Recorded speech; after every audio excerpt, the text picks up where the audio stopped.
Bienvenue sur Open, une série de podcasts autour de la sexualité, des témoignages pour nous inspirer, nous faire réfléchir. Nous sommes Saya Origine et très bonne écoute. Bonjour Sophie. Bonjour. Bonjour Canu, bonjour Lola.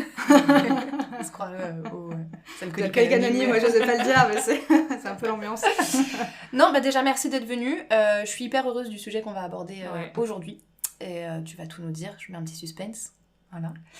Est-ce que tu veux bien nous parler de toi, te présenter comme Oui, bien sûr. Je peux aussi peut-être parler du coup de notre rencontre peut-être et de pourquoi je suis là. Allez. Tout. Je m'appelle Sophie, j'ai 28 ans, je travaille donc en établissement scolaire depuis 7 ans maintenant.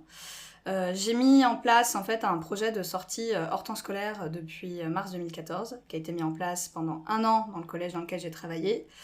Et j'y suis revenue dans ce même établissement en 2017 et voilà, le projet s'est poursuivi avec des sorties qui touchent différents thèmes, que ce soit une lutte contre les discriminations, que ce soit des thèmes qui ne sont pas abordés à l'école ou que ce soit des sorties culturelles. Voilà.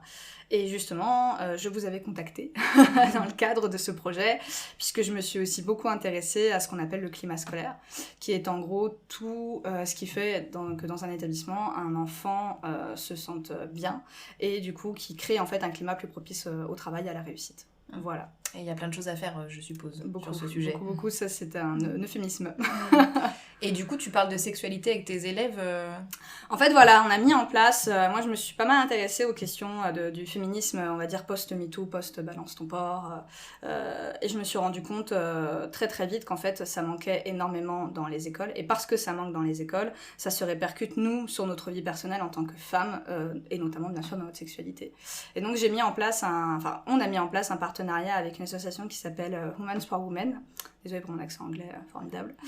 Et du coup, on a mis en place un projet qui s'appelle le Collège de l'égalité, où on met en place différents ateliers. Là, pour le moment, on a réussi à en faire 5 ou 6 par an, où on a le harcèlement, le consentement, une éducation sexuelle aussi, l'histoire des femmes avec un grand H. Enfin, voilà, on aborde différentes choses, notamment en lien avec l'actualité.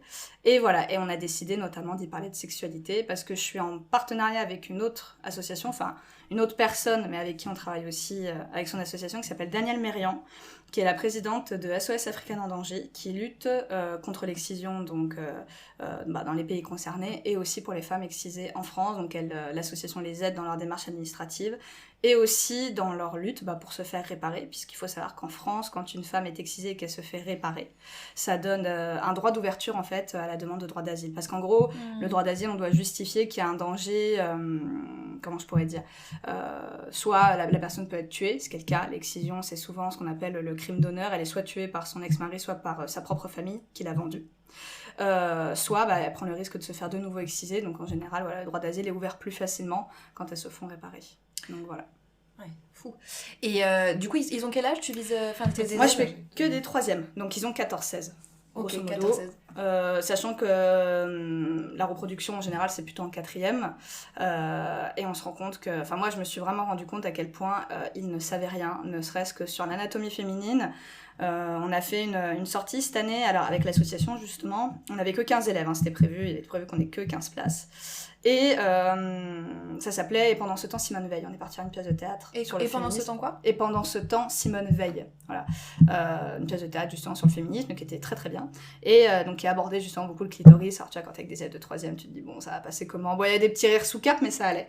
Et vu qu'on avait rencontré Danielle Mérian avant, je leur ai posé la question, je leur ai dit combien d'entre vous, désolée, réflexe, je suis très, en fait je fais beaucoup de gestes, alors du coup je me rends pas toujours compte que je tape sur des trucs, quoi.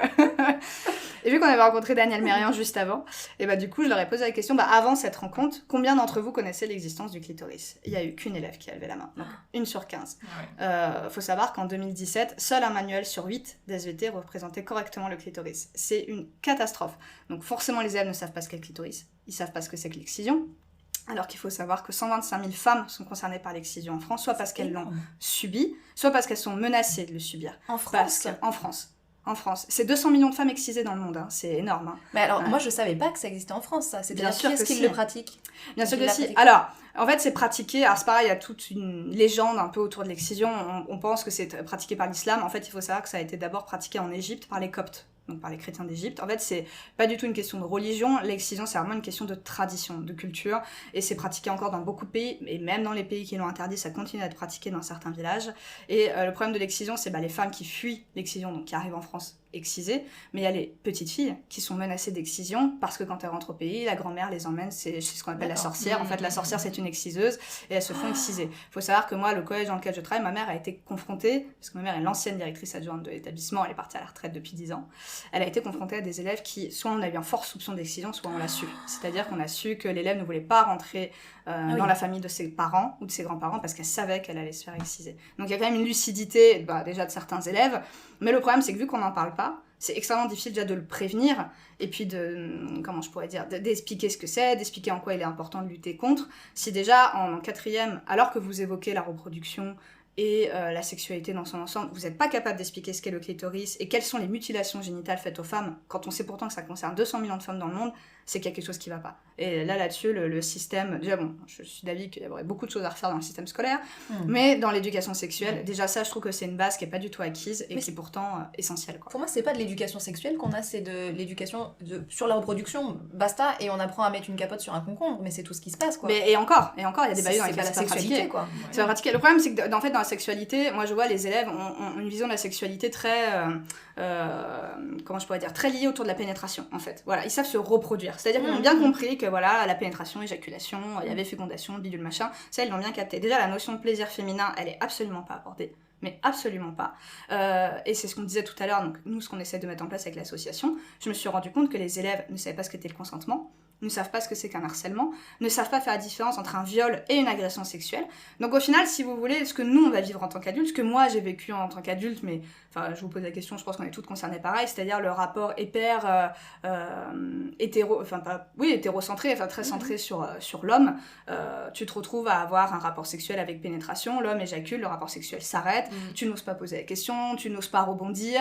Il est plus ou moins admis, moi qui ai fait du sport de haut niveau, que les rapports sans consentement étaient quelque chose de plus ou moins voilà, c'était ok, quoi. On l'admettait, d'accord, parce que le milieu était tellement sexiste, tellement misogyne, que nous, en tant que nana, on l'avait complètement intégré.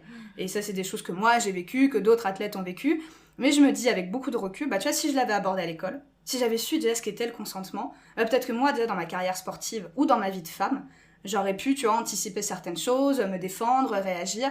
Et en fait, au final, je me dis, j'ai été vraiment victime de ma sexualité et de la sexualité extrêmement patriarcale, parce que c'est le terme, mais c'est le terme exact dans lequel on est, tu vois. Si j'avais pas parce que j'ai justement pas eu ces explications-là avant, et qu'il y a une carence énorme, et que finalement, tout ce qu'on reproche aujourd'hui aux hommes, il faut se rendre compte que ça part aussi de l'école. Si l'école, à un moment donné, si tu veux, je pense qu'il y a de toute façon un tabou à la maison de la sexualité, encore pire chez nous. Nous, on a des familles, parce que très dans la religion, ou parce que vraiment c'est les quoi parents... chez nous?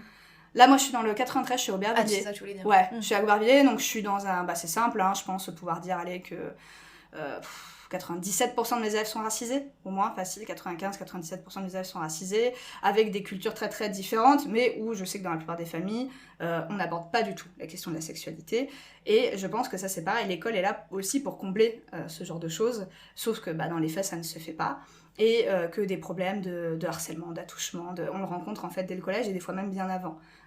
Même titre que la pornographie. On sait aujourd'hui que 100% des élèves entre 11 ans et 14 ans ont déjà vu un film pornographique. Donc tu sais que ton gamin, quand il rentre en 6e, il y a presque 100% de chance qu'il ait déjà vu soit une image, soit un film pornographique. Donc si derrière sa sexualité, c'est que ça, et qu'en plus, à la maison, ils n'en parlent pas, donc il y a un tabou énorme, et qu'en plus, à l'école, il n'y a pas, on va dire, même si on ne peut pas se mêler de la vie intime d'un enfant, mais de recaler un peu, entre guillemets, dans le bon chemin, un élève en lui expliquant ce qu'est, en fait, vraiment la sexualité, en tout cas ce qu'elle doit être. Informé. Il y a des carences énormes. Et les élèves, tu les sens ouverts, envie d'apprendre, mais comment ça se passe? C'est sur le volontariat Alors, les sorties se font sur la base du volontariat. Pour vous donner une idée, là, on a 4 classes de 3e avec à peu près 27 élèves par classe. J'en ai environ une soixantaine qui ont été touchés cette année, donc un peu plus de la moitié. Ils viennent vraiment, ce qui s'appelle sur la base du volontariat, c'est-à-dire qu'ils ont envie de venir, ils viennent, ils n'ont pas envie de venir, ils viennent pas, ils viennent une fois, ils viennent 10 fois, ils sont complètement libres. Mais globalement, ils reviennent beaucoup, et c'est-à-dire qu'il y a même des sorties où moi j'ai dû limiter le nombre, parce que étant seule sur le projet, on est en général que 2 ou 3 accompagnatrices maximum, et quand t'as 40 gamins dans le métro, et que c'est pas gérable. Alors on a essayé de s'arranger pour que le maximum des sorties se fassent dans le CEF de l'établissement le mercredi après-midi, avec des intervenants extérieurs, mais quand c'est à l'extérieur, non, c'est beaucoup plus dur. On a fait une sortie, là on a visité la maison des femmes, donc qui est tenue par Rada Hatem, qui est la seule maison des femmes en France, enfin une des seules, si je dis pas de bêtises, qui s'occupe des femmes victimes de violences, et qui justement les accompagne aussi dans la réparation, etc., etc. Parce que je crois que l'hôpital de Saint-Denis, donc la maison des femmes est à Saint-Denis, et je crois que l'hôpital de Saint-Denis est un des seuls, ou le seul en France à pratiquer la réparation du clitoris. Donc en général, les femmes justement, elles sont suivies là-bas, et ensuite elles sont réparées. Il y en a une d'ailleurs que je connais qui s'est fait réparer là il y a pas longtemps, de l'association SOS Africaine en danger. Et donc on est parti en retraite, il y avait une 40aine d'élèves, quoi. Donc alors c'est génial, hein, mais des fois c'est vrai que c'est pas gérable parce qu'ils sont très très nombreux. Et puis je pense qu'en plus, vu que c'est des sujets qu'ils n'abordent pas du tout, et qu'en plus ils ont un pic hormonal énorme à cet âge-là, on va pas se mentir, c'est un euphémisme aussi, donc je pense qu'ils sont très très curieux, mais c'est pas de la curiosité malsaine, c'est que je pense qu'en fait ils sont quand même conscients, et du coup bah, ils intègrent énormément, et c'est assez chouette parce que justement je me rends compte qu'ils sont vraiment les héritiers de ce mouvement post-MeToo, post-Balance ton port, tu vois, et qui sont quand même très intéressés par rapport à tout ça. Et on a eu un cas très très drôle cette année d'un élève qui, je trouve que je t'avais raconté au téléphone, c'était super drôle, qui est hyper timide. Et un jour, moi je sais qu'on était avec justement l'association, on commence à parler de clitoris, puis je sais pas, j'ai eu un élan d'essayer de leur expliquer la stimulation interne, etc. Et on a eu donc l'acteur Steve Tran qui est venu au collège, avec Daniel Tran, qui est le vice-président de l'association des jeunes chinois trans avec qui on collabore aussi, et Rachid Dibou qui est un réalisateur français. Donc tu vois, 3 personnes, entre guillemets, avec un peu de notoriété dans leur domaine. Et on parlait justement de la question de la sexualisation des hommes asiatiques, en l'occurrence de la non-sexualisation des hommes asiatiques, avec le mythe de la petite bite, tout ce que tu veux, machin. Et j'explique aux élèves, je dis, mais maintenant que vous savez quelle est la différence, et en fait que la pénétration n'est pas essentielle pour procurer du plaisir à une femme, j'espère que vous êtes tranquillisés. Et là, il y a cet élève qui lève la main. Oui, Sophie, t'as raison, il y a la stimulation interne, externe. Et commence à tout déballer. J'étais un peu gênée. Je me suis dit, bon, moi, ils sont renseignés. Je lui ai dit, écoute, t'es plus en avance que des mecs de 30 ans. Je dis, c'est génial. Mais c'est super. Je me suis dit, tu seras un très bon amant. C'est parfait. Mais en même temps, je me suis dit, c'est génial qu'ils aient cette conscience-là. Moi, à leur âge, même moi, à leur âge, en tant que femme, je ne connaissais pas mon corps, en fait. Tu vois, à 15 ans, tu connais pas ton corps. Ouais. Parce qu'on te l'explique pas. Et puis parce qu'à la maison, t'en parles pas. Et même, je veux dire, dans les films porno, y a ce truc aussi où la nana prend son pied dans toutes les positions possibles. Alors d'un point de vue physiologique, c'est déjà pas possible. Donc j'ai trouvé ça énorme, et je trouvais ça en plus énorme que ce soit un garçon, tu vois, qui en parle, puis qui en parle, mais avec une simplicité, tu vois, il a pas du tout eu l'air d'être gêné ou autre. Moi, ça m'a fait rigoler parce que, ouais, en plus, je connaissais les intervenants, donc je me suis dit, bon, ils doivent se dire que je dois parler que de cul avec mes élèves. Mais au final, je me suis dit, c'est super chouette, quoi. Et en plus, le fait qu'il l'ait dit avec autant de naturel et de simplicité, ça a détendu le truc pour tout. Ouais, en fait, au final, tu vois, nous, je sais que dans les établissements, même mes collègues, elles me disent, moi, je me sens pas, quoi. Franchement, je me sens pas d'en parler avec eux. Et je leur dis, mais au final, eux, ils sont très ouverts, hein. Ils sont pas dans un truc de jugement, ils sont pas dans un truc qui est des petits rires sous cap, parce qu'il y en a certains qui soient plus hormonalement développés que d'autres. Bon, ça arrive. Mais je veux dire, il y a jamais eu, par exemple, de propos malveillants, il y a jamais eu de moquerie, ne serait-ce que sur cet élève qui est d'habitude beaucoup plus réservé, qu'il en parle comme ça avec autant d'ouverture, il n'y a jamais eu de moquerie d'un camarade, enfin tu vois, c'est tellement acté et c'est tellement ok qu'au final, bah, ça se passe très bien, quoi. Mais de toute façon, c'est parce qu'on en a fait un tabou, hein, qu'on en rigole et qu'on en machin et tout. Mais bien sûr. Si on en fait quelque chose de normal, parce que ça l'est. Mais exactement. Tu sais que là, on a abordé la question des règles et de ce qu'on appelle donc, de la précarité menstruelle. On a des élèves... Ouais, on a des élèves qui ont proposé, donc 2 filles, qui ont proposé de faire une boîte à règles dans l'établissement, c'est-à-dire une boîte, tu sais, avec des protections hygiéniques en libre-service dans les toilettes. Alors, en fait, elles l'ont proposé au moment du confinement, donc ça s'est pas fait pour des raisons, là, pour le coup, pratiques. Mais quand j'en ai parlé avec les élèves, je leur ai dit, mais vous êtes tout autant concernés, en fait, par les règles, parce que vous pouvez être témoin, je sais pas moi, d'une camarade qui a une tâche, du coup, quelle va être votre réaction? Tu vois, les garçons étaient, bah oui, non, en effet, bah je lui ai proposé ma veste. Ou, ok, bah je prendrai des protections hygiéniques dans mon sac. Alors, pas tous, attention, je dis pas qu'ils sont tous comme ça, c'est pas le monde des bisounours, ça. J'ai carrément la petite larme qui est montée aux yeux du mec qui se dit, je vais lui prêter ma veste, quoi. Ouais, non, mais tu vois, il commence un peu à évoluer. Et encore une fois, je dis pas, ils sont pas tous comme ça, c'est pas le monde des bisounours à chaque fois, hein. Mais il y a quand même cette réflexion de prise de conscience, de dire, ouais, bah non, t'as raison. Ouais, on aurait peut-être réagi comme ça avant, mais là, non, on va pas réagir comme ça, c'est pas ok. Et en fait, mais au final, le groupe que j'ai, enfin, même si là, je te dis, ils ont été presque 60, ils sont hyper bienveillants, quoi. Je veux dire, on a abordé des tas de thèmes, et puis des fois des thèmes un peu houleux, que ce soit la question du racisme, de je sais pas moi, de l'homophobie, de la sexualité, du féminisme en général. Et mes élèves, ils sont cool, quoi, tu vois. Alors c'est pareil, ça détruit, je pense, un peu l'image qu'on peut avoir des jeunes du 93, mais moi, mes élèves sont d'une bienveillance sans nom, tu vois. Et là, les réflexions des garçons sur la question des règles, c'était incroyable, quoi, tu vois. Je m'attendais pas du tout à ça. Ils ont 14-15 ans, je me dis, ils sont plus matures que des gars de notre âge, voire plus vieux. Et c'est énorme. Et en fait, au final, tu te rends compte que bah, vu qu'ils sont à un âge où ils sont pas encore tout à fait adultes et qu'ils se construisent encore, parce qu'à l'adolescence, tu te construis quand même encore beaucoup, hein, sur tes idées, et d'ailleurs, tu continues des fois adulte, mais à l'adolescence, c'est vraiment l'âge où tu passes, voilà, de l'enfance à l'âge adulte, où tu te construis beaucoup. et ils sont plus, comment je pourrais dire, pas malléables, c'est pas le mot, mais ils sont vraiment ouverts, quoi. En fait, une fois que t'abordes le truc, et une fois que pour eux c'est devenu du bon sens, tu vois, ils sont ouverts et ça se passe bien, il n'y a pas du tout de... En plus, tu les responsabilises avec ce savoir-là. Et c'est ça, à mon avis, qui fait qu'à un moment donné, ils sont aussi contents, quoi, tu vois. Enfin, ils sont en demande de ce savoir, moi, je crois. Hein, mais j'ai eu des sorties l'année dernière, notamment avec l'association féministe, où j'avais plus de garçons que de filles. Hein. Et c'était ok, hein, je veux dire, les gars, ils se sentaient pas gênés, ils étaient... vraiment... J'aurais vraiment pas pensé ça à cet âge-là. Détrompe-toi. Je sais que souvent les gens ils me le disent. C'est vrai que c'est un peu l'âge con, hein. Franchement, le collège, on va pas se mentir. Ouais, pour y avoir travaillé, je sais, tu vois, et j'ai fait par palier d'évolution. J'ai commencé avec les maternelles, les primaires, les collégiens et les lycéens. Et c'est vrai qu'au collège, c'est dur, quoi. C'est le rapport entre eux, Mais parce qu'encore une fois, on leur propose pas. C'est-à-dire que si tu veux, moi là, les gamins, donc là, j'y suis depuis 3 ans consécutifs. Donc là, les 3e que j'avais cette année, ils me connaissaient depuis leur 5e. Donc si tu veux, en fait, moi, je les avais en études quand ils avaient pas de prof absent. Donc tu sais, tu commences à aborder un peu les questions, tu commences à leur montrer des vidéos, tu commences, voilà. Donc au final, ils arrivent en 3e, ils ont déjà quand même 2 ans, où j'ai un peu parlé de ces questions-là, ou ne serait-ce que de harcèlement, tu vois, t'en parles. Moi, j'en parle beaucoup quand je les ai en études. Et arrivé en 3e, en fait, il y a une sortie par semaine, voire 2, puisqu'on est sorti cette année. Alors, il y a le confinement, hélas, mais on avait une sortie prévue tous les mercredis, on en a fait également les week-ends. Donc, si tu veux, au final, ils sont tellement dedans, ils sont tellement happés par le projet, que si tu veux, en fait, d'eux-mêmes, tu vois, ils évoluent, ils changent, ils se posent des questions...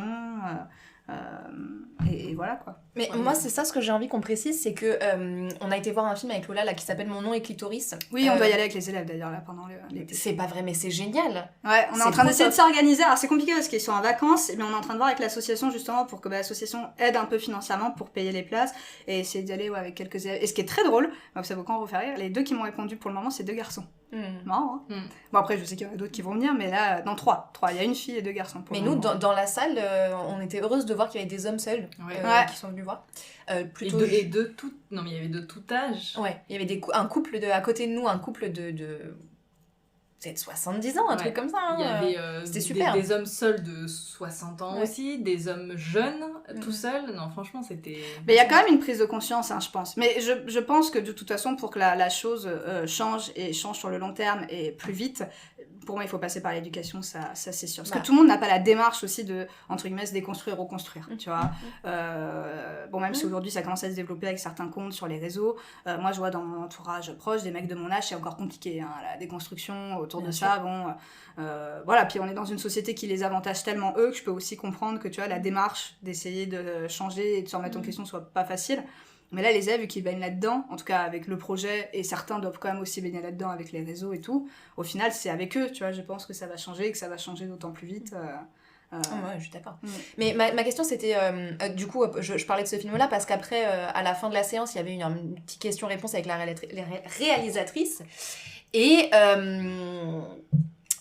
quelqu'un demandait à qui incombait l'éducation sexuelle, en fait. Aux parents, à l'école, à qui. Elle, sa réponse, c'était à l'école. Bien sûr.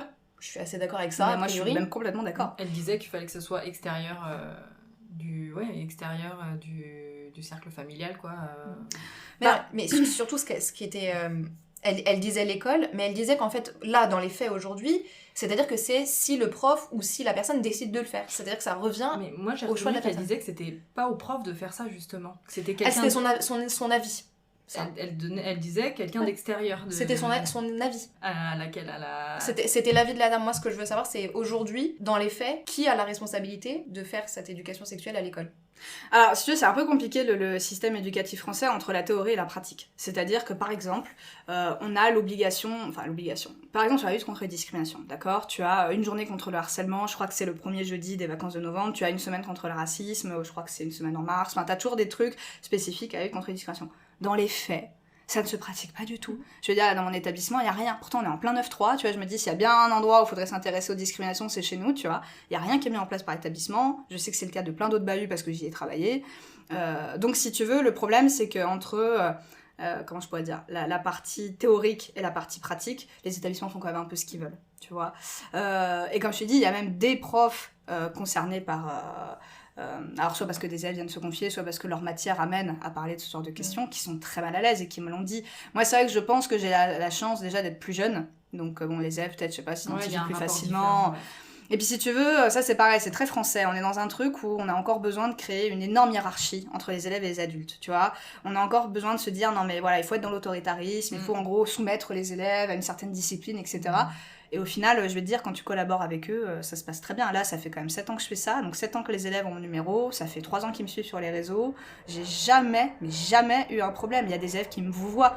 Tu verras ça nulle part ailleurs, quoi. Un surveillant qu'on vous voit, je veux dire, c'est très rare. C'est très rare que, surtout en agent rapport, tu vois, qu'un élève te vous voit, alors que je suis quand même plutôt jeune.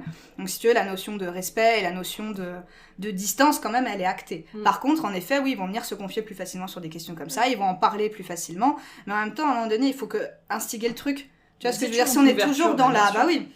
Si on est toujours dans cette espèce d'autocensure parce qu'on a peur de la réaction des élèves, des parents, ou soi-même on n'est pas à l'aise, au final c'est sûr que personne le fait. Le problème c'est que derrière le gamin qui va rentrer chez lui, qui va pas en parler avec les parents et qui va se taper sa soirée sur Pornhub, ça va pas l'aider non plus.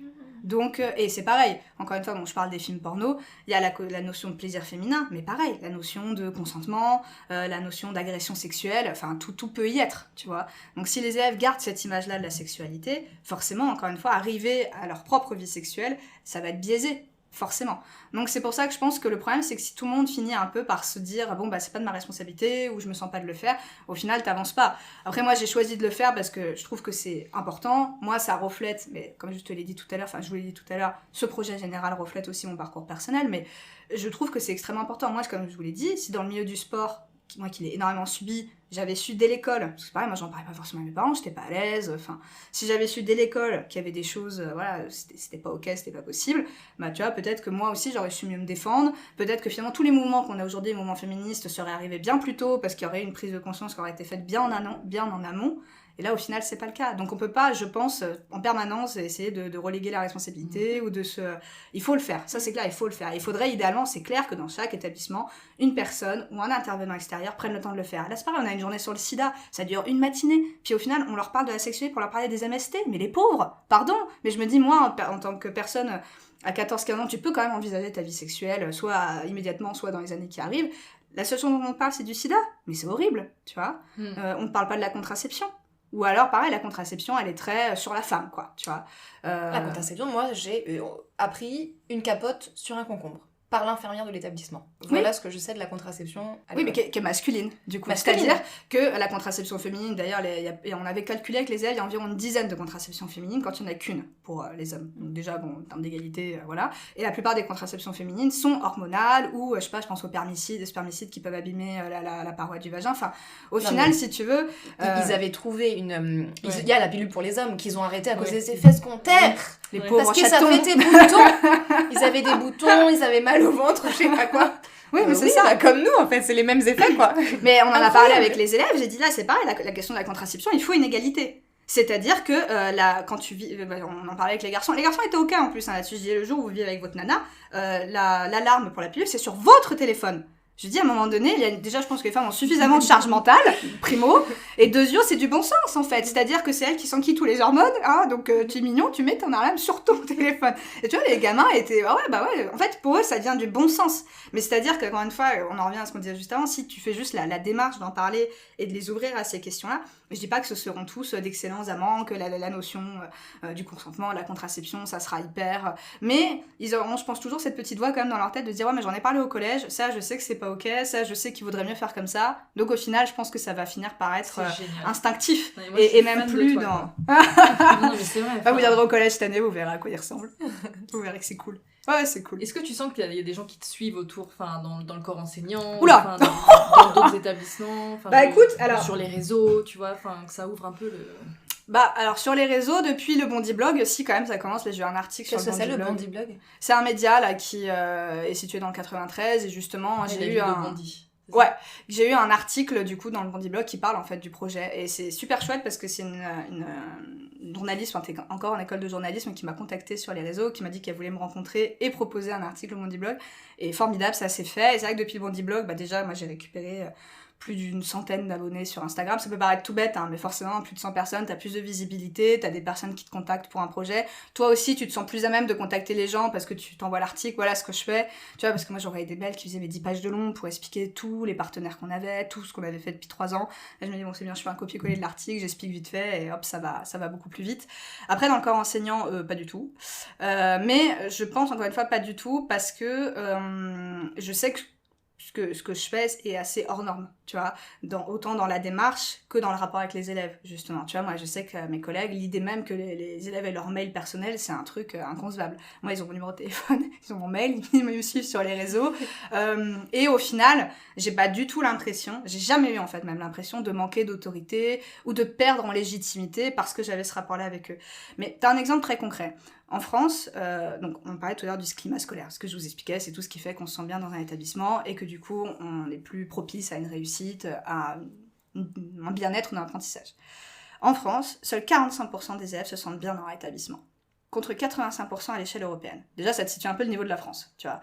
Et ça, dis-toi que c'est à l'échelle nationale. Essaye 2 secondes d'imaginer en banlieue, où les élèves ont des problématiques raciales, sociales. Je veux dire, le racisme ordinaire chez les professeurs, c'est quelque chose qui existe. Ça existe dans mon établissement, mais ça existe dans plein d'autres. Et les élèves le dénoncent. Mais sauf que vu qu'encore une fois, t'es dans ce rapport hyper autoritariste, où finalement les élèves doivent se soumettre, où on va prétexter de l'humour ou machin, il n'y a rien qui est fait. Mais parce que t'as pas de formation non plus auprès des enseignants pour ça, et t'as pas non plus l'ouverture d'esprit de certains groupes d'éducateurs, de vie scolaire ou autres, qui s'ouvrent un peu à ça. Donc au final, ça rend le projet atypique, mais du coup difficilement accepté et acceptable, tu vois, pour certains. Mais c'est ce que je te disais aussi au téléphone, c'est que t'es au début d'un truc, quoi. Donc oui, forcément, oui. tu vas te cogner à des portes et... Ah oui, c'est plus des portes, là, je me cogne à des murs en béton épais de 30 cm, mais c'est pas grave. De toute façon, après, moi j'ai toujours dit que ce projet, je le faisais pour les élèves et pas pour être apprécié de mes collègues. Après, c'est un risque à prendre, hein. J'ai choisi de le prendre. Bon, en effet, ça se passe pas très bien. Mais, après, tout le monde n'est pas comme ça, je vais pas mettre tout le monde dans le même panier, mais je sais que de manière générale, c'est quelque chose de difficilement accepté. Mais moi je le fais pour les élèves et je pense que tant que c'est un écho positif auprès des élèves, c'est qu'il faut continuer. Et des familles, t'as des retours ?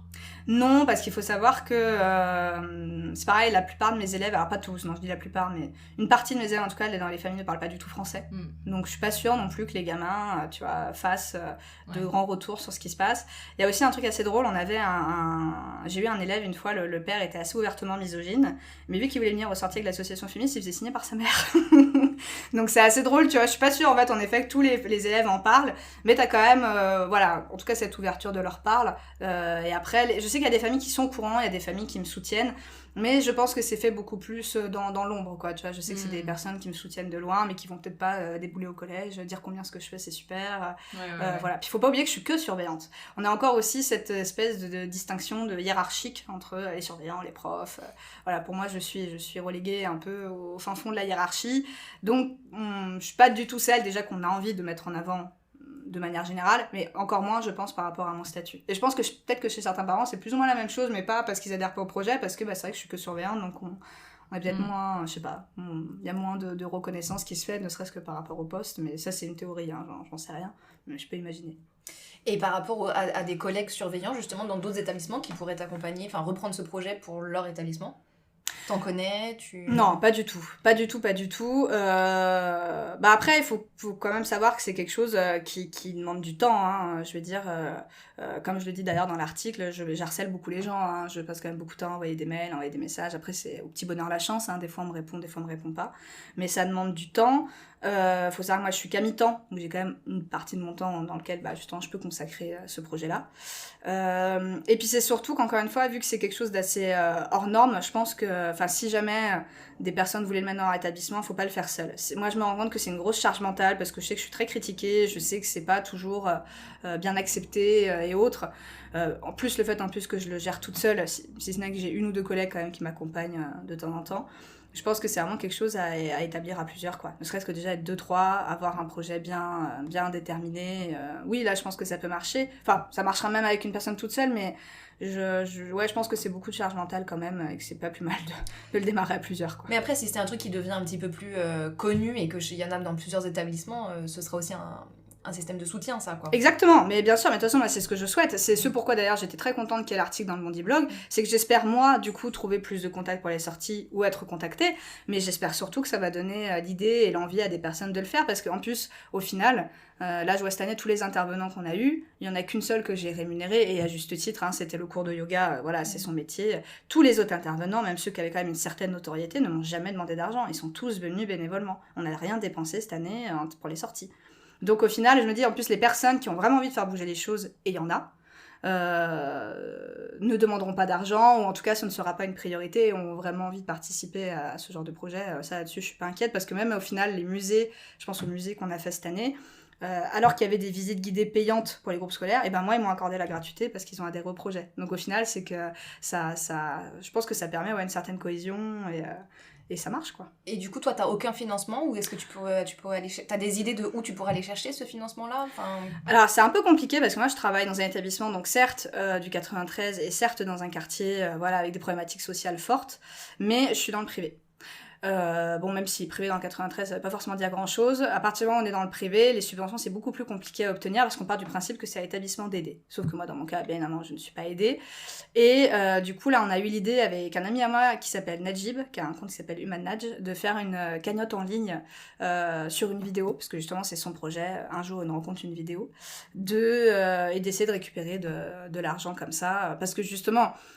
forcément, s'il y a de l'argent, ça me permettra aussi de faire d'autres choses, peut-être pourquoi pas d'organiser des mini-voyages, faire venir des intervenants qui eux ont besoin d'être rémunérés. Là, on doit faire venir Rokhaya Diallo l'année prochaine, c'est son métier justement d'être rémunéré pour ce genre d'intervention, et quand on n'a pas d'argent, voilà, c'est dommage de se fermer des portes alors que les gens sont prêts à intervenir, donc voilà. Mais du gouvernement, rien, quoi. Ah non, là, en tout cas, ça fait quand même...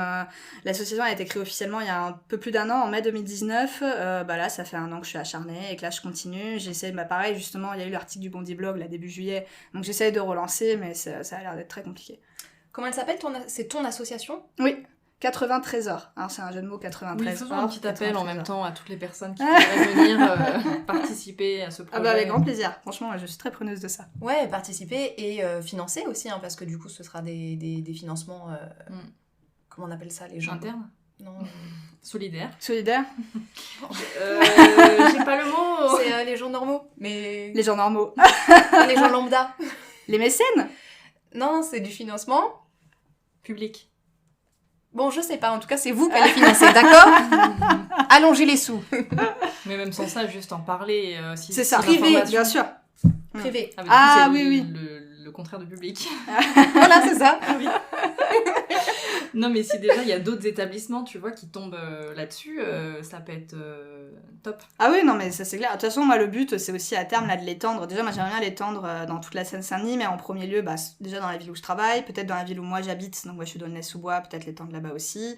Et pourquoi pas, l'étendre carrément. Ou en tout cas, comme je disais, que ça crée des initiatives. Moi, je suis hyper ouverte. Hein. Moi, si on m'écrit pour me demander des conseils, de l'aide, de machin, d'ailleurs, on l'a déjà fait, je réponds volontiers. Après, comme je dis souvent aux gens, c'est du culot. Hein. Moi, j'écris beaucoup. C'est plus ça, en fait. Hein. Finalement, j'écris et des fois, on me répond. Des fois, on me répond pas, mais souvent, on me répond. Et après, moi, pour ce qui est d'aider, là, justement, c'est assez drôle. J'ai une ancienne élève qui m'a appelée hier, qui a 20 ans aujourd'hui, et qui, elle, justement, voudrait créer son association, qui voudrait participer à ce projet, et qui me demandait des conseils.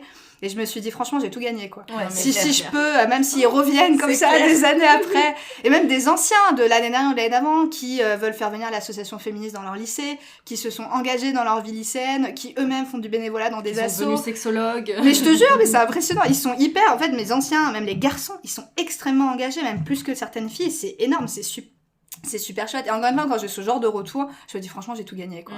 C'est même quand je vois, là, l'autre jour, je publiais sur les réseaux des chiffres, en fait, des publications que j'avais trouvées sur des comptes sur la vie d'une femme dans la rue, les chiffres du harcèlement sexuel, de tout ça. Et j'ai des élèves garçons qui réagissent en me disant, mais Sophie, c'est tellement pas normal, moi si je vois ça, je vais réagir comme ci, comme ça. Et je me dis, mais en fait, il y a encore 2 ans, ils auraient pas eu cette idée, quoi. Et là, maintenant, comme je vous ai dit, c'est tellement devenu intuitif. Ah oui, pardon, mes mains. Pas de mes mains, désolée. C'est tellement devenu intuitif qu'au final, ils le font. Je sais qu'ils vont le faire d'eux-mêmes. Et si c'est pas, encore une fois, dans un truc très frontal, bah, je sais que j'ai des anciens élèves qui partagent sur leur réseau des publications féministes, notamment des gamins, en plein milieu de la Seine-Saint-Denis, qui sont très OK avec ça. Et je trouve ça super chouette. Et là, qu'une élève, justement, m'appelle pour me dire ça, je me suis dit, mais franchement, j'ai tout gagné. En fait, c'est pour ça que je fais ce boulot. Parce que c'est aussi sur le long terme. Je me dis, au moins, voilà, même s'il y en a certains qui vont m'oublier, bah, je sais que sur du long terme, ça aura forcément des effets positifs. Non, mais c'est sûr que même pas sur le long terme. Si tu leur donnes une vision ils connaissent pas. C'est ce que je disais tout à l'heure, c'est qu'ils ont le porno et ce qu'ils vont se raconter entre eux. Donc c'est beaucoup de... Bah, c'est leur référence, hein, ça c'est clair, c'est leur référence. Mais bon, après, au-delà d'espérer des lois qui légifèrent autour de ça, je pense qu'encore une fois, nous, notre rôle d'éducateur, que ce soit en vie scolaire, que ce soit en tant que prof, c'est d'essayer de contrer tout ça. Et encore une fois, même s'il y a qu'une personne qui le fait, c'est déjà bien. Il faut le faire. On peut pas nier ce qui se passe. Je vous ai dit, si on sait que 100% des élèves qui rentrent en 6e ou qui ont entre 11 et 14 ans ont déjà vu un film ou une image pornographique, enfin, je veux dire, c'est très jeune, hein, 11 ans. Moi, je les vois, mes 6e, c'est des bébés, hein. Donc, bon, à un moment donné, c'est que voilà, il faut essayer de contrer ça. Ou à défaut d'empêcher, bah, d'essayer justement de remettre un peu les élèves dans la voie de ce qu'est vraiment une sexualité normale, consentie, avec la notion de plaisir partagé, avec la notion de contraception partagée. Et ça, pour le moment, c'est pas fait, ça c'est clair. Et tu aurais envie de, toi, pourquoi pas bouger d'établissement ? C'est-à-dire aller intervenir dans d'autres établissements ? Ah, c'est l'objectif, c'est l'objectif. Bah, déjà parce que, bon, j'ai pas envie de me contenter d'un établissement, je trouve qu'en termes d'échelle, c'est dommage. C'est dommage de le réduire à un bahut, surtout que, bon, je me dis, si ça marche là, il n'y a pas de raison que ça marche pas ailleurs. Et non, si, j'aimerais bien. Après, là, pour le moment, c'est très compliqué. Bah, moi, j'ai aussi ma situation de maman qui fait que si je m'en vais, il faut forcément que je trouve une autre situation financière stable. Pour le moment, c'est pas le cas. Donc, je me contente de ce que j'ai, mais bon, c'est déjà bien. Au moins, ça me permet de faire vivre ce projet-là. Mais oui, à terme, c'est sûr, j'aimerais bien bouger ou pourquoi pas moi-même être dans une association, être rémunérée pour ça ou autre, hein, j'en sais rien, hein, c'est encore très flou. Mais oui, c'est sûr qu'étendre le projet, c'est un objectif et le faire ailleurs aussi, c'est un grand objectif. Là, t'es toute seule dans ton association pour l'instant ? Ouais, il y a une présidente, c'est moi, et une trésorière, c'est ma mère. Ouais, je suis complètement seule. Pour ça aussi que c'est difficile de faire développer la chose, parce que quand on est seul, voilà, bon, il faut prendre le temps, il faut développer... Ouais, bah, voilà, je disais, en fait, je pense qu'on a tous, ce que je dis tout le temps aux élèves, je pense qu'on a tous notre part de lumière, en fait, à apporter à quelqu'un, à un projet, à quelque chose. Et je me dis, je fais juste quelque chose à mon échelle et qui relève tellement du bon sens pour moi, en fait, que voilà, je trouve ça normal et j'amène, voilà, ma petite pierre à l'édifice. Mais les élèves, eux, amèneront la leur et ainsi de suite. Et je pense que c'est comme ça qu'on fait bouger les choses, quoi. Mais moi, je pense que ça peut... Enfin, c'est peut-être toi, Lola, qui peut plus parler de ça, mais moi, je pense que ça peut vraiment intéresser d'autres surveillants.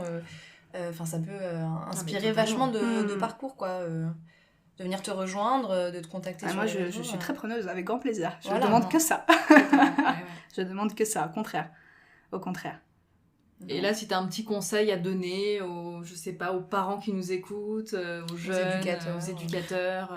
Bah, déjà, les parents, je pense qu'il faut accepter d'en parler, même si je sais que c'est toujours gênant quand on est parent d'aborder la sexualité. Moi, en plus, je vois mes parents, c'était une horreur. Moi, mon père, il est né en 39, donc il faut vous dire que mon père a des souvenirs de la Seconde Guerre mondiale. Mon père a plus de 80 ans aujourd'hui, et donc forcément, quand moi j'étais ado, il avait déjà la soixantaine bien tapée, tu vois. donc les échanges avec mes parents, c'était compliqué parce que j'avais au moins 2 générations différentes entre mes parents, et c'était très difficile. Et pareil, je me dis, bah oui, il y a une carence quand même là-dessus. Et pourtant, moi, je viens d'une famille, alors pour le coup, française, très, comment je pourrais dire, qui a fait des grandes études, etc. Donc, c'est pas forcément une gêne culturelle, là, pour le coup, mais c'est une gêne générale. Je pense qu'on est toujours gêné, en fait, de parler de ça avec ses enfants. Mais je pense qu'il faut le faire. Il faut le faire parce que, je veux dire, il y a un tel accès, en plus, aujourd'hui, aux écrans, entre les smartphones, les tablettes. On sait pas du tout ce que les enfants regardent. On sait pas du tout, encore une fois, quelles conséquences ça va avoir sur eux, sur leur rapport à leur corps. C'est pareil, les femmes, leur rapport au corps. Quand tu regardes un film porno, c'est très compliqué, quoi. Donc, c'est pareil, c'est corps très épilés. Et les hommes, bien sûr, la virilité masculine avec la bite énorme, le gars qui te fait jouer dans toutes les positions improbables. T'as besoin d'être gymnaste de haut niveau pour pouvoir avoir un rapport sexuel lambda, c'est pas possible. Donc, il y a un moment donné, c'est qu'il faut accepter d'en parler. Je comprends que ce soit dur, mais c'est vrai que je suis maman, il a que 4 ans et demi, je redoute un peu ce moment, mais il faut en parler. C'est hyper important. Ça, je pense que de toute façon, il faut briser le tabou, ça c'est sûr. Jouer avec les règles. Encore une fois, c'est tout bête. Les règles, c'est encore, cacher ce son que je ne saurais voir. C'est encore comme ça partout, dans beaucoup de milieux. Et là, les élèves, comme je disais, autant les garçons que les filles, c'est devenu OK.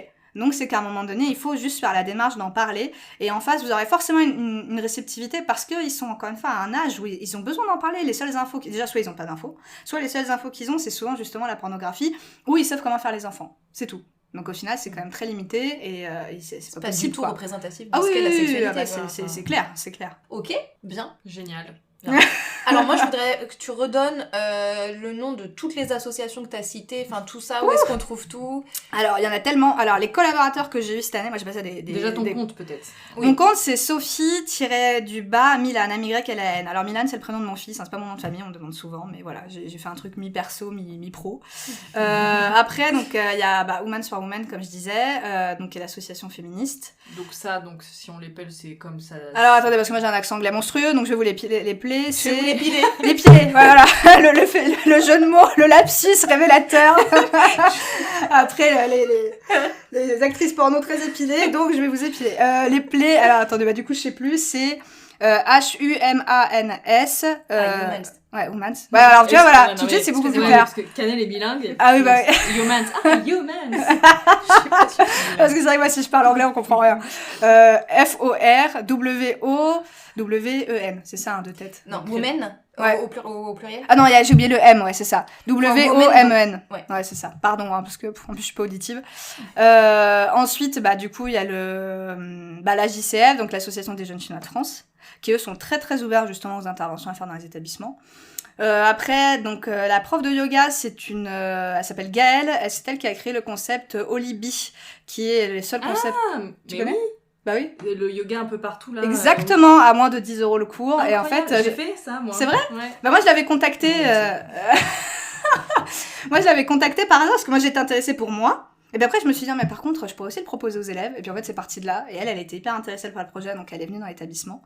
Après il y a des intervenants, donc on a eu Almami Kanouté qui est venue pour les violences policières, on a Steve Tran et Daniel Tran qui sont venus pour les masculinités asiatiques. Enfin et pas que d'ailleurs, on a parlé du racisme anti-asiatique parce que c'était pile avant le coronavirus, enfin le confinement. On a tellement Daniel Merian, présidente de SOS Africaine en danger, donc qui lutte contre l'excision. On a Rada Hatem, la fondatrice et présidente de la Maison des Femmes à Saint-Denis, qui elle aussi est très très ouverte au projet justement en scolaire. Je dois en oublier tellement. Là on a, alors l'année prochaine, je vais vous dire l'année prochaine. C'est prochaine. pas une dédicace à toutes nos familles, mais c'est vraiment ce que tu penses le plus important, voilà pour. Moi je veux qu'on retrouve quoi. Ouais. Après il y a Balance ta peur, il y a Angelo de Balance ta peur qui normalement doit intervenir l'année prochaine. Il y a Crazy Nous, qui est une illustratrice qui porte le voile et qui justement parle de la discrimination quand on est une femme et qu'on porte le voile. On a, alors je crois que ça s'appelle Collectif sans gêne pour l'homophobie et les luttes contre les discriminations vers les LGBT. Alors après je sais plus QIA+, c'est ça. QIA+, exactement. J'avais un doute. On a regardé la dernière fois. Ah oui, il y a ça. Après on a quoi d'autre? On a Rokhaya Diallo qui doit venir, on a Mayua qui doit venir pour projeter le film Les Rivières. On a Thérèse, alors si Thérèse m'écoute, j'écorche toujours son nom de famille, c'est Sarayat ou Sayarat, je sais plus, mais c'est le compte Instagram T'es comme Thérèse qui doit intervenir aussi. On en a plein, je sais que j'en oublie pas, je m'excuse pour les personnes que j'oublie. Vous déjà, évidemment, qui allez intervenir. Et voilà, ça fait déjà un bon paquet, mais il y en a plein. Et puis de toute façon, il suffit d'aller sur mes publications pour voir un peu ce que je propose, donc avec qui je le propose. Donc voilà. Et moi, je fais un appel à tous les surveillants de France et d'en avoir. Et du monde. It is your moment. C'est à vous de jouer. Contactez-la et on va monter tout un réseau de surveillants. En plus, c'est bien, ça va upgrader un petit peu le statut de surveillant. Mais c'est ça aussi, c'est un énorme problème, ça. On a une image des surveillants. Moi, je sais que, vous voyez, une réflexion très probante et qui montre vraiment l'image qu'on a de nous et de notre fonction dans les établissements. Une de mes dernières réunions, vous savez, quand on a des entretiens avec les supérieurs hiérarchiques, c'était n'oubliez pas que tu n'es que surveillante et que ton rôle est de surveiller. Ça, je veux dire, cette phrase, elle est destructrice. Parce qu'au final, déjà, en plus, on n'est pas surveillant. Dans le privé, on est des éducateurs de vie scolaire et dans le public, on est des assistants d'éducation. Oui. Donc, il y a quand même le mot éducation. Non, mais c'est important de le dire. Je pense qu'on fera un podcast à ce sujet parce que moi je suis révoltée, j'en ai marre.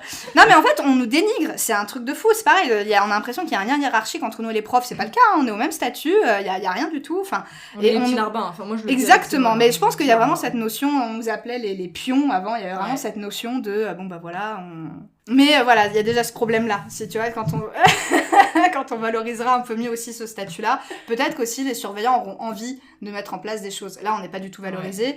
Moi, quand j'ai démarré ce projet et qu'on m'a dit n'oublie pas que t'es que surveillant et que ton rôle est de surveiller, sous-entendu, faut pas que ce projet-là impacte ton métier. Ça, je veux dire, c'est pas possible. C'est comme ça aussi que c'est important d'avoir, sans parler de surveillants, mais aussi des CPE, pour moi, qui ont un rôle hyper important. Voilà, donc s'il y a des CPE qui nous écoutent aussi, et même au-dessus, enfin, secrétariat. Mais de toute façon, dans les établissements, t'as ce qu'on appelle le projet vie scolaire, donc c'est le projet de la vie scolaire, le projet d'établissement. tu peux très bien écrire noir sur blanc dans ton projet d'établissement, lutte contre les discriminations, et de mettre de facto, on va faire ça comme action. Pareil pour la vie scolaire. Au final, si tu nages un peu en eau trouble et que t'as pas de projet et que ton rôle justement en effet est juste de surveiller, c'est compliqué aussi d'essayer d'aller vers quelque chose, tu vois, pour les élèves, quoi. Puisqu'au final, du coup, on te dit qu'en gros, tu es juste là pour les surveiller, mais sous-entendu pour les punir s'ils font une connerie. Donc ça, c'est pas possible. Et ça, je pense qu'en effet, les établissements ont un gros travail à faire là-dessus sur les projets d'établissement et les projets de vie scolaire pour permettre aussi à une équipe d'avoir envie de rentrer dans un projet parce que c'est sûr que si les surveillants les valorisent pas, ils n'auront pas envie de se valoriser non plus, puisqu'on leur donne pas le statut ni la permission de le faire. Donc c'est compliqué. Ok, et c'est très bien. Moi, je vais reciter quand même le film Au nom du clitoris. Ouais, Mon nom est clitoris. Très... Non, c'est Mon nom est clitoris. Ouais, Mon nom est clitoris. C'est quoi Au nom du clitoris? C'est quelque chose que je viens d'inventer. Alors, Mon nom est clitoris, ça c'est un autre film. Voilà, qui, à mon avis, serait pas mal à montrer dans les écoles. Même si ça parle que des femmes, donc ce sera juste ce parti pris, donc des femmes. Et voilà. Lola, une reco? On redit Sophie Milan. Sophie Milan. Sur Instagram. Contactez-la. Ça fait un peu bizarre là, mais on va retenir tout ce qu'on a dit avant. Que c'est le fond.